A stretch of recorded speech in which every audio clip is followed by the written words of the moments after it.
Hi, I'm Eric Perrette, and I am the lead horticulturalist and lead designer here at Powell Gardens, and today we'll be talking about native butterflies in our area.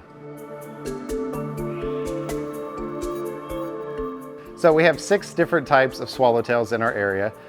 There's tons more around the world, but those are the 6 that we get here in Missouri. My favorite one is the giant swallowtail because it's our largest North American butterfly, and it can get up to 6 inches across, and so it's pretty big. Typically the females are bigger, so you might see a female that's 6 inches. The most common one is probably the black swallowtail that most gardeners will see on their parsley or their fennel or rue. That's where they lay their eggs, and that's what the caterpillars eat. Besides swallowtails, we have a lot of fritillaries, different types.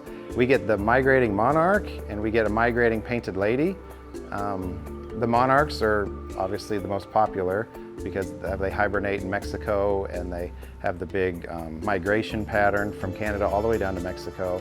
And those are the main focus because the numbers are declining, so we want to try to bump those back up.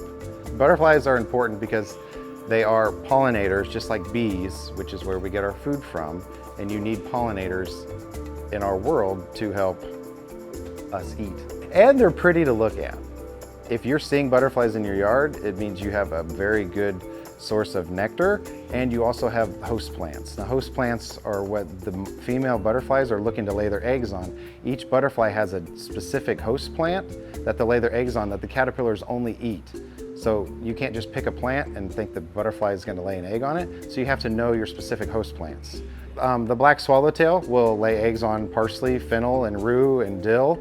The monarch, all kinds of different milkweeds. The giant swallowtail, I like to use what we call a hop tree. Some people call it a wafer ash, and they also use garden rue.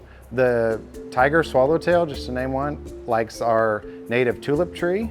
And they typically lay their eggs at the very tip top because tiger swallowtails are high flyers.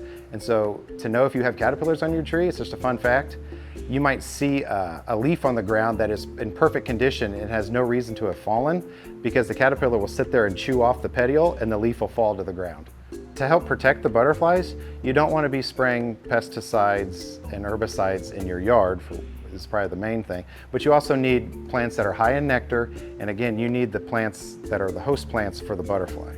Here at Powell Gardens, we have our annual Butterfly Festival, which we focus heavily on our native species and tropical species, but what we do here specifically is that we have a whole butterfly meadow. We raise and grow a lot of native species that support butterflies. We have all the host plants, and we protect them as much as we can as they migrate through every year.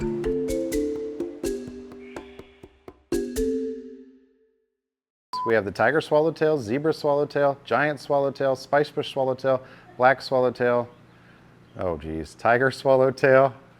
Oh man, I don't know if I've even said them all. You might have to edit that.